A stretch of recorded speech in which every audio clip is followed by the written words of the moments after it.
এটি পোস্টগুলো সিমেন্ট দিয়ে জাম না করি ডাঙে গাড়বে লাগছিস কে ওটা গো?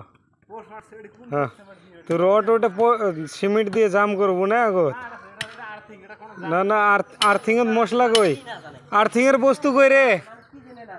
ধরি পিঠে পিঠে ধরি আর্থিং এর মশলা কই? আর্থিং কাই গেছে মোক শিখাস?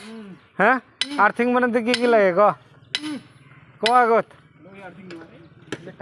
ওই আর্থিং না হয় তোর এটা ভাইরাল হয়ে গেল সত্যি কথা বিশ্বাস না হয় না পুরে আসামের মানুষ তো দেখবে দেখবে বাইরের মানুষও দেখবে তোর মোবাইলেও তো দেখবে 2 মিনিট খালি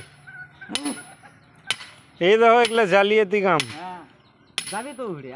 একদম 2 নাম্বারই কাম এগুলা যেটি সিমেন্ট দিয়ে কি করা লাগে জাম করি তারপরে ওটা টানা বান্ধা লাগে ওটা বান্ধিবে লাগছে না হাত দিয়ে ডাঙে ডাঙে কি করবে লাগছে